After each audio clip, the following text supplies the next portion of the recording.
নমস্কার, রাধারানী হেসেলে আবারও সবাইকে স্বাগত। আজকের আমি বাগদার একটি রেসিপি দেখাবো, সেটাই সবার সঙ্গে শেয়ার করব। প্রথম থেকে শেষ পর্যন্ত দেখার অনুরোধ রইল। এই আমি কিছুটা বাগদা চিংড়ি কেটে ধুয়ে পরিষ্কার করে নিয়েছি, একটু লবণ হলুদও দিয়ে নিয়েছি। এবার আমি কড়াই বসিয়ে কিছুটা তেল দিয়েছি। এবার আমি মাছগুলো একে একে ভেজে নেব, দেখতে থাকুন। তারপর আমি এই মাছ ভাজতে ভাজতেই আমি মশলাটা করে নেব। আগে মাছগুলো ভেজে নিই।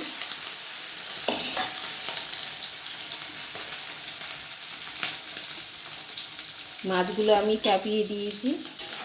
এবার মাছগুলো আমি বেশ ভালো করে ভেজে নেব। আমি দুটো মিডিয়াম সাইজের আলু কেটে নিয়েছি, এরকম একটু লম্বাটে করে, খুব একটা সরু না, আবার খুব বেশি মোটাও না।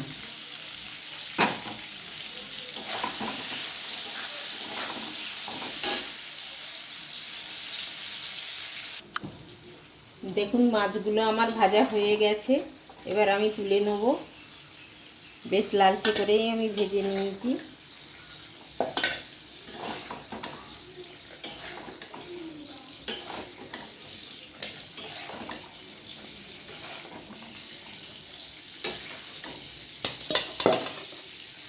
এবার ওই তেলের মধ্যে আবারও একটু তেল দিয়ে দেবো, 1 চামচ মতো, খুব বেশি দেব না।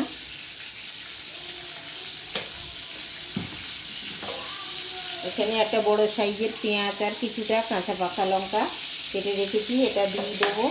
প্রথমে দেবো একটু 5 ফোড়ন, ছোটো চামচের 1 চামচ দিয়ে দিলাম 5 ফোড়ন। এবার এই পেঁয়াজ আর লঙ্কা কুচিটা দিয়ে দিচ্ছি, দিয়ে কিছুক্ষণ একটু ভেজে নেব।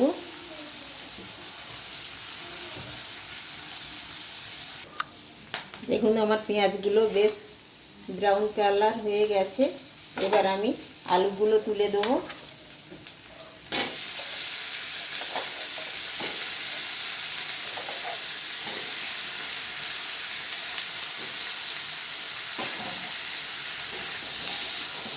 এবার একটু পরিমাণ মতো হলুদ, স্বাদ অনুযায়ী লবণ দিয়ে দেবো।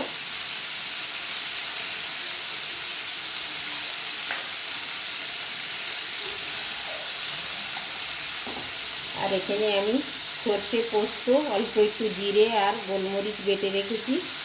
অবশ্যই কিন্তু সাদা সর্ষেটা এখানে ব্যবহার করবেন, কালো সর্ষেটা দেবেন না।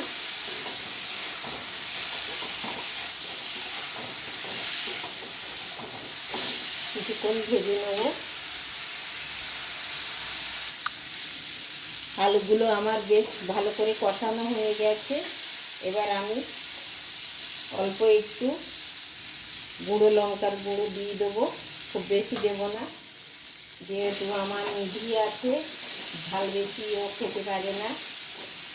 আপনারা যে যার পছন্দ অনুযায়ী দেবেন, ঝাল কম বেশি দিতেই পারেন। আর আমি এখানে কিছুটা গরম জল করে রেখেছি, ওই জলটাই দিয়ে দেবো।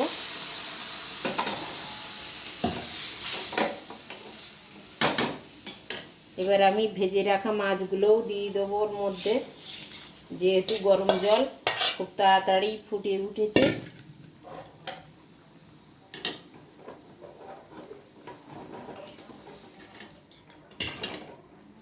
আর বেটে রাখা এবার মশলাটাও আমি দিয়ে দেবো।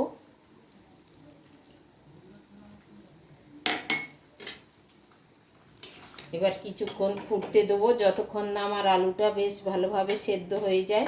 তবে ভাজার সময় আমার অনেকটাই সেদ্ধ হয়ে গেছে। কালারটা দেখেছেন কত সুন্দর এসছে। আমি কোনো রকম কাশ্মীরি লঙ্কার গুঁড়ো এখানে ব্যবহার করিনি। দেখুন রান্নাটা আমার প্রায় হয়েই গেছে, আলুগুলো খুব সুন্দরভাবে সেদ্ধ হয়ে গেছে। আর বেশি ঝোল কমাবো না, যেহেতু আমরা গরম ভাতে খাবো।